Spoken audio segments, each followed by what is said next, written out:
recording by Ben Dowling, A Midnight Visitor by John Kendrick Bangs. I do not assert that what I am about to relate is in all its particulars absolutely true. Not, understand me, that it is not true, but I do not feel that I care to make an assertion that is more than likely to be received by a skeptical age with sneers of incredulity. I will content myself with a simple narration of the events of that evening, the memory of which is so indelibly impressed upon my mind, and which, were I able to do so, I should forget without any sentiments of regret whatsoever. The affair happened on the night before I fell ill of typhoid fever, and is about the sole remaining remembrance of that immediate period left to me. Briefly, the story is as follows. Notwithstanding the fact that I was overworked in the practice of my profession, it was in early March, and I was preparing my contributions for the coming Christmas issues of the periodicals for which I write. I had accepted the highly honorable position of entertainment committeeman at one of the small clubs to which I belonged. I accepted the office, supposing that the duties connected with it were of easy performance, and with absolutely no notion that the faith of my fellow committeemen in my judgment was so strong that they would ultimately manifest a desire to leave the whole program for the club's diversion in my hands. This, however, they did, and when the month of March assumed command of the calendar, I found myself utterly fagged out and at my wits' end to know what style of entertainment to provide for the club meeting to be held on the evening of the 15th of that month. I had provided already an unusually taking variety of evenings, of which one in particular, called the Martyr's Night, in which living authors writhe through selections from their own works, while an inhuman audience, every man of whom had suffered even as the victims then suffered, sat on 10 score of camp stools puffing the smoke of 25 score of free cigars into their faces, and gloating over their misery, was extremely successful, and had gained for me among my professional brethren the enviable title of Machiavelli Jr. This performance, in fact, was the one now uppermost in the minds of the club members, having been the most recent of the series, and it had been prophesied by many men whose judgment was unassailable that no man, not even I, could ever conceive of anything that could surpass it. Disposed at first to question the accuracy of a prophecy to the effect that I was, like most others of my kind, possessed of limitations, I came finally to believe that perhaps, after all, these male Cassandras with whom I was thrown were right. Indeed, the more I racked my brains to think of something better than the Martyr's Night, the more I became convinced that in that achievement I had reached the zenith of my powers. The thing for me to do now was to hook myself securely on to the zenith and stay there. But how to do it? That was the question which drove sleep from my eyes and deprived me for a period of 6 weeks of my reason, my hair departing immediately upon the restoration thereof, a not uncommon after-symptom of typhoid. It was a typical March night, this one upon which the extraordinary incident about to be related took place. It was the kind of night that novelists use when they are handling a mystery that in the abstract would amount to nothing, but which in the concrete of a bit of wild, weird, and windy nocturnalism sends the reader into hysterics. It may be, I shall not attempt to deny it, that had it happened upon any other kind of evening, a soft, mild, balmy June evening, for instance, my own experience would have seemed less worthy of preservation in the amber of publicity. But of that the reader must judge for himself. The fact alone remains that upon the night when my uncanny visitor appeared, the weather department was apparently engaged in getting rid of its remnants. There was a large percentage of withering blast in the general make-up of the evening. There were rain and snow which alternated in pattering upon my window pane and whitening the apology for a wool that stands 3 blocks from my flat on Madison Square. The wind whistled as it always does upon occasions of this sort, and from all corners of my apartment, after the usual fashion, there seemed to come sounds of a supernatural order, the effect of which was to send cold chills off on their regular trips up and down the spine of their victim, in this instance myself. I wish that at the time the hackneyed quality of these sensations had appealed to me. That it did not do so was shown by the highly nervous state in which I found myself as my clock struck 11. If I could only have realized at that hour that these symptoms were the same old threadbare premonitions of the appearance of a supernatural being, I should have left the house and gone to the club, and so have avoided the visitation then imminent. Had I done this, I should doubtless also have escaped the typhoid, since the doctors attributed that misfortune to the shock of my experience, which, in my then wearied state, I was unable to sustain, and what the escape of typhoid would have meant to me only those who have seen the bills of my physician and druggist for services rendered and prescriptions compounded are aware. That my mind unconsciously took thought of spirits was shown by the fact that when the first chill came upon me, I arose and poured out for myself a stiff bumper of Old Reserve rye, which I immediately swallowed. But beyond this I did not go. I simply sat there before my fire and cudgeled my brains for an idea whereby my fellow members at the Gutenberg Club might be amused. How long I sat there I do not know. It may have been 10 minutes, it may have been an hour. I was barely conscious of the time passing, but I do know that the clock in the Dutch Reformed Church steeple at 29th Street and 5th Avenue was clanging out the first stroke of the hour of midnight when my doorbell rang. Theretofore, if I may be allowed the word, the tintinnabulation of my doorbell had been invariably pleasing unto me. I am fond of company, and company alone was betokened by its ringing, since my creditors gratify their passion for interviews at my office, if perchance they happen to find me there. But on this occasion, I could not at the moment tell why, its clanging seemed the very essence of discord. It jangled my nervous system, and as it ceased I was conscious of a feeling of irritability which is utterly at variance with my nature outside of business hours.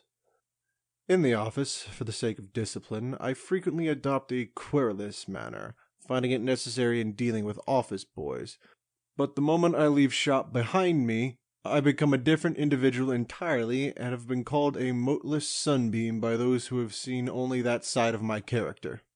This, by the way, must be regarded as a confidential communication, since I am at present engaged in preparing a vest-pocket edition of the philosophical works of Schopenhauer in the words of one syllable. And were it known that the publisher had entrusted the magnificent pessimism of the illustrious juggler of words and theories to a moteless sunbeam, it might seriously interfere with the sale of the work.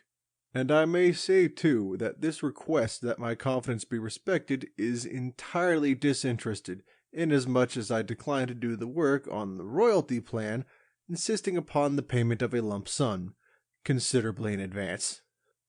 But to return. I heard the bell ring with a sense of profound disgust. I did not wish to see anybody. My whiskey was low, my quinine pills few in number. My chills alone were present in a profusion bordering upon ostentation. I'll pretend not to hear it, I said to myself, resuming my work of gazing at the flickering light of my fire, which, by the way, was the only light in the room. Ting-a-ling-a-ling went the bell, as if in answer to my resolve. Confound the luck! I cried, jumping from my chair and going to the door with the intention of opening it. An intention, however, which was speedily abandoned, for as I approached it, a sickly fear came over me. A sensation I had never before known seemed to take hold of my being, and instead of opening the door, I pushed the bolt to make it more secure. "There's a hint for you, whoever you are," I cried. "Do you hear that bolt slide, you?" I added, tremulously, for from the other side there came no reply.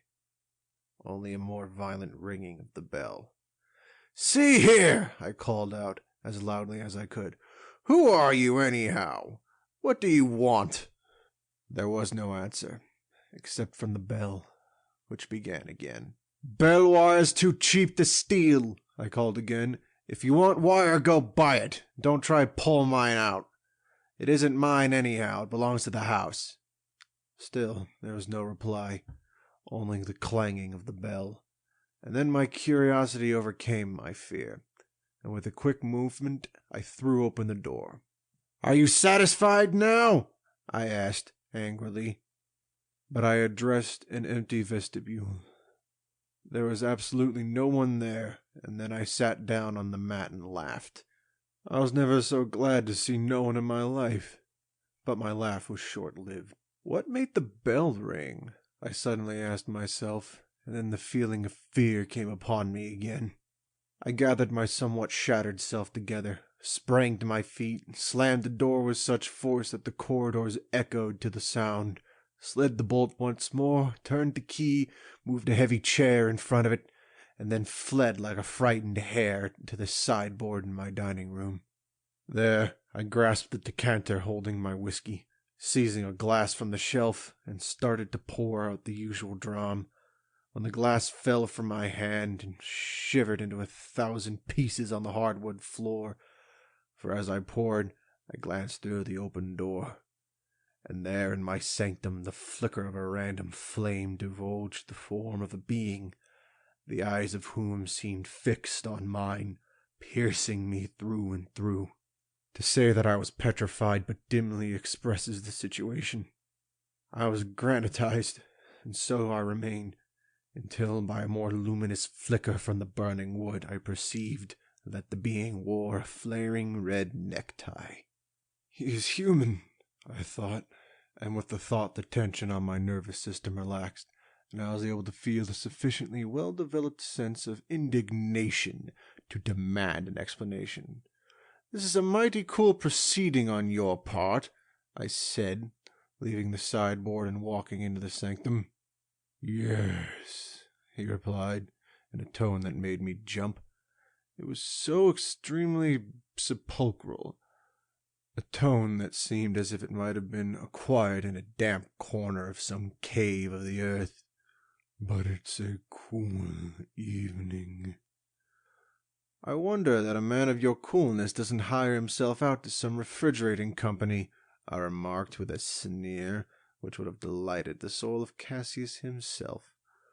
"I have thought of it," returned the being calmly, "but never went any further.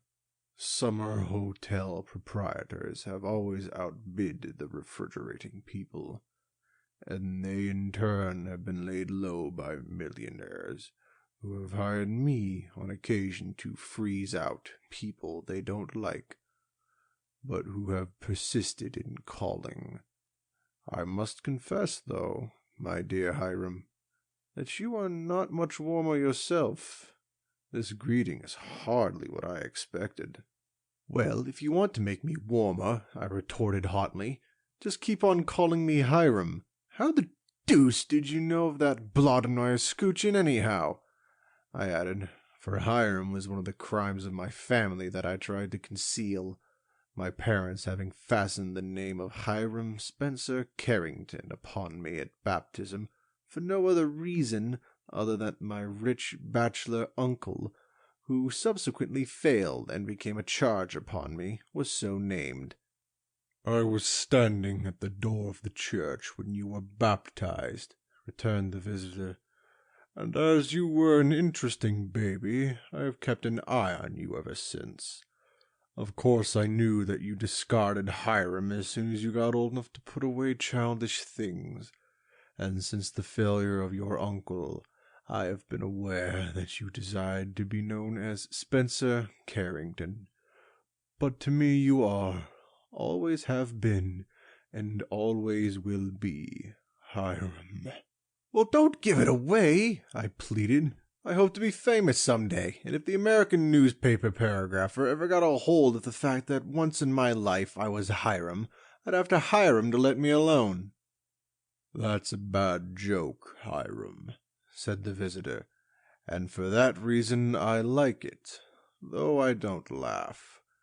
There is no danger of your becoming famous if you stick to humor of that sort." Well, I'd like to know, I put in, my anger returning. I'd like to know who in Brindisi you are, what in Cairo you want, and what in the name of the 17 hinges of the gates of Singapore you are doing here at this time of night. When you were a baby, Hiram, you had blue eyes, said my visitor. Bonny blue eyes, as the poet says. What of it? I asked. This, replied my visitor. If you have them now, you can very easily see what I am doing here. I am sitting down and talking to you. Oh, are you? I said with fine scorn.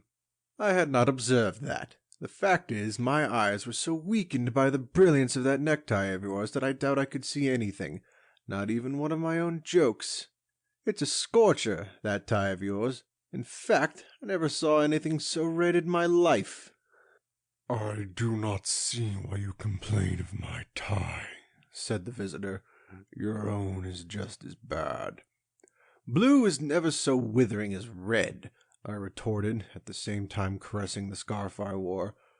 Perhaps not, but, if you will look in the glass, Hiram, you will observe that your point is not well taken, said my vis-a-vis calmly.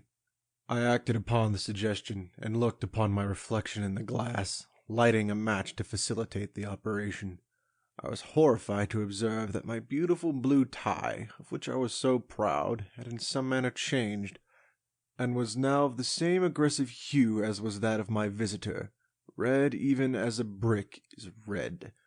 To grasp it firmly in my hands and tear it from my neck was the work of a moment, and then, in a spirit of rage, I turned upon my companion. "Say here!" I cried.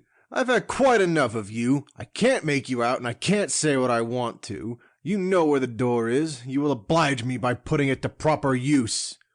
"Sit down, Hiram," said he, "and don't be foolish and ungrateful. You are behaving in a most extraordinary fashion, destroying your clothing and acting like a madman generally. What was the use of ripping up such a handsome tie like that?" "I despise loud hues. Red is a jockey's color," I answered. "But you did not destroy the red tie," he said with a smile. "You tore upon your blue one. Look, there it is on the floor. The red one you still have on." Investigation showed the truth of my visitor's assertion. That flaunting streamer of anarchy still made my neck infamous, and before me on the floor, an almost unrecognizable mass of shreds, lay my cherished cerulean tie. The revelation stunned me. Tears came into my eyes and, trickling down over my cheeks, fairly hissed with the feverish heat of my flesh. My muscles relaxed, and I fell limp into the chair. "You need stimulant," said my visitor kindly. "Go, take a drop of your old reserve, and then come back here to me. I've something to say to you." "Will you join me?" I asked faintly. "No," returned the visitor. "I am so fond of whiskey that I never molest it.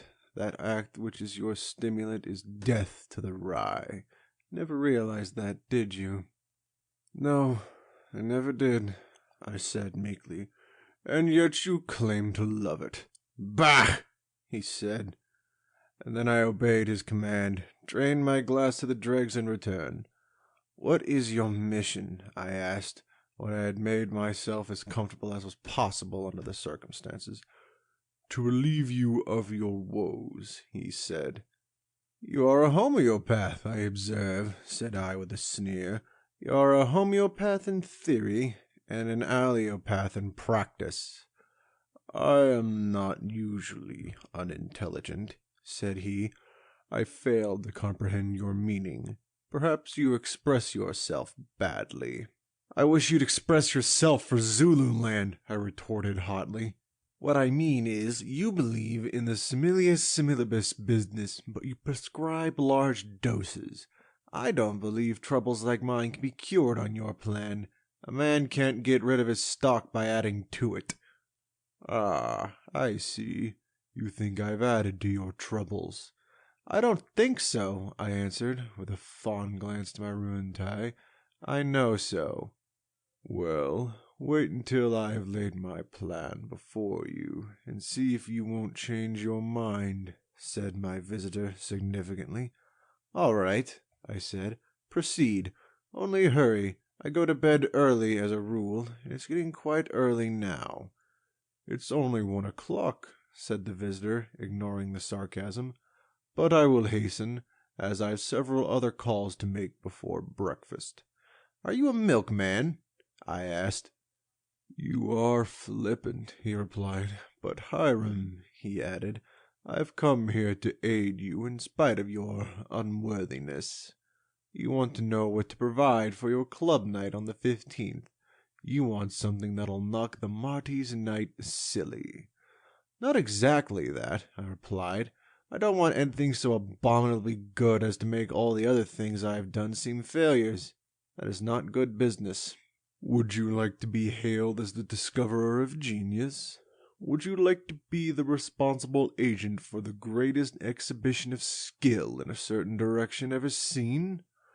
Would you like to become the most famous impresario the world has ever known? Now, I said, forgetting my dignity under the enthusiasm with which I was inspired by my visitor's words, and infected more or less with his undoubtedly magnetite spirit. Now you are shouting. I thought so, Hiram, I thought so.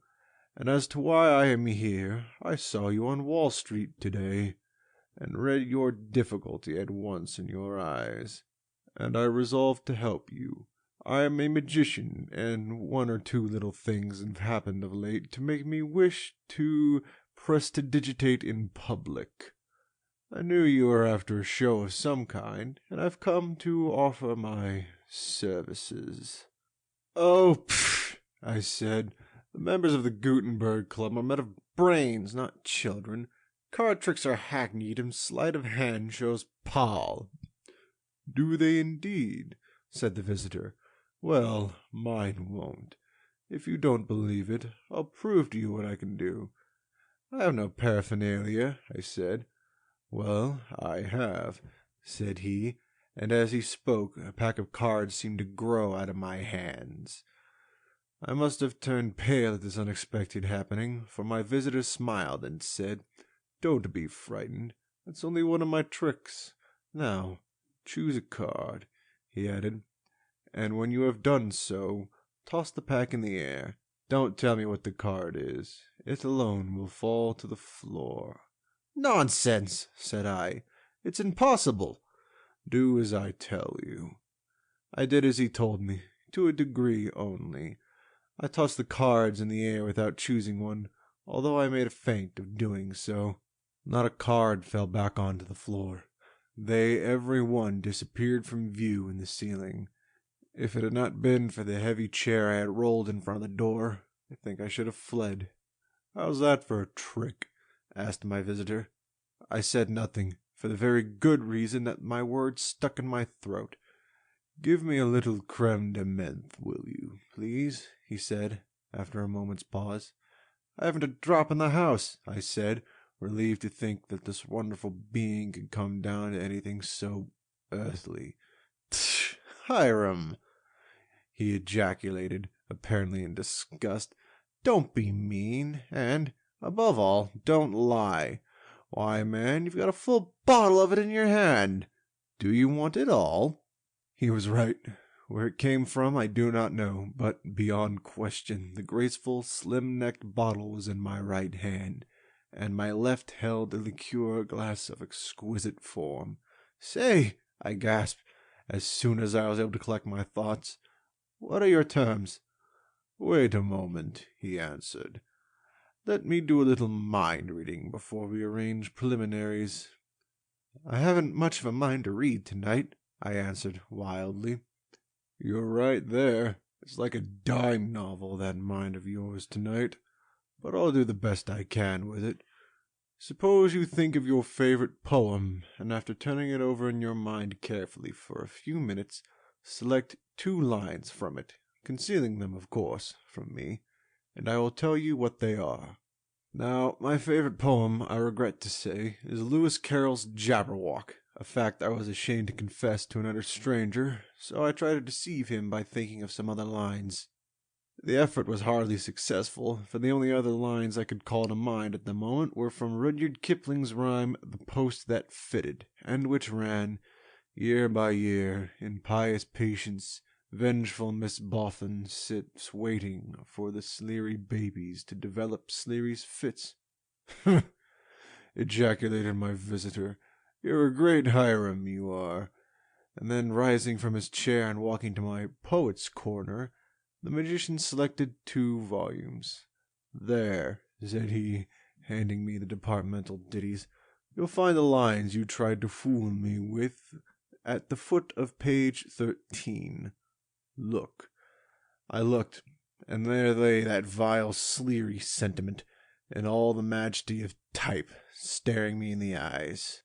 "And here," added my visitor, opening Alice in the Looking-Glass, "here is the poem that to your mind holds all the philosophy of life. Come to my arms, my beamish boy," he chortled in his joy. I blushed and trembled, blushed that he should discover the weakness of my taste, trembled at his power. "I don't blame you for coloring," said the magician, "but I thought you said the Gutenberg was made up by men of brains. Do you think you could stay on the rolls a month if they were aware that your poetic ideals are summed up in the Jabberwock and Sleary's fits?" "My taste might be far worse," I answered. "Yes, it might. You might have stooped to liking some of your own verses. I ought to really congratulate you, I suppose," retorted the visitor with a sneering laugh. This roused my ire again. "Who are you, anyhow, that you come here and take me to task?" I demanded angrily. "I'll like anything I please, and without asking your permission. If I cared more for the Peterkin papers than I do for Shakespeare, I wouldn't be accountable to you, and that's all there is about it." "Never mind who I am," said the visitor. "Suffice to say that I am myself. You'll know my name soon enough. In fact, you'll pronounce it involuntarily the first thing when you wake in the morning, and then—" Here he shook his head ominously, and I felt myself grow rigid with fright in my chair. "Now for the final trick," he said, after a moment's pause. "Think of where you would most like to be at this moment, and I'll exert my power to put you there. Only close your eyes first." I closed my eyes and wished. When I opened them, I was in the billiard room of the Gutenberg Club with Perkins and Thompson. "For heaven's sake, Spencer," they said in surprise, "where did you drop in from? Why, man, you're as white as a sheet. And what a necktie! Take it off." "Grab a hold of me, boys, and hold me fast," I pleaded, falling on my knees in terror. "If you don't, I believe I'll die." The idea of returning to my sanctum was intolerably dreadful to me. "Ha ha!" laughed the magician, for even as I spoke to Perkins and Thompson, I found myself seated opposite my infernal visitor in my room once more. "They couldn't keep you an instant with me summoning you back." His laughter was terrible, his frown was pleasanter, and I felt myself gradually losing control of my senses. "Go!" I cried. "Leave me, or you'll have the crime of murder on your conscience." "I have no he began, but I heard no more. That is the last I remember of that fearful night. I must have fainted, and then fallen into a deep slumber. When I waked, it was morning, and I was alone, but undressed and in bed, unconscionably weak and surrounded by medicine bottles of many kinds. The clock on the mantel on the other side of the room indicated that it was after 10 o'clock. "Great Beelzebub!" I cried, taking note of the hour. "I have an engagement with Barlow at 9. And then a sweet-faced woman, who, I afterwards learned, was a professional nurse, entered the room, and within an hour I realized 2 facts. One was that I had lain ill for many days, and that my engagement with Barlow was now for 6 weeks unfulfilled. The other, that my midnight visitor was none other than— And yet I don't know. His tricks certainly were worthy of that individual, but Perkins and Thompson assert that I had never entered the club that night. And surely if my visitor was Beelzebub himself, he would not have omitted so important a factor of success as my actual presence in the billiard room on that occasion would have been. And besides, he was altogether too cool to have come from his reputed residence. Altogether, I think the episode most unaccountable, particularly when I reflect that while no trace of my visitor was discoverable in my room the next morning, as my nurse tells me, my blue necktie was in reality found upon the floor, crushed and torn into a shapeless bundle of frayed rags. As for the club entertainment, I am told that, despite my absence, it was a wonderful success, redeemed from failure, the treasurer of the club said, by the voluntary services of a guest who secured admittance on one of my cards and who executed some sleight-of-hand tricks that made the members tremble, and whose mind-reading feats performed on the club's butler not only made it necessary for him to resign his office, but disclosed to the House Committee the whereabouts of several cases of rare wines that had mysteriously disappeared. End of A Midnight Visitor by John Kendrick Bangs.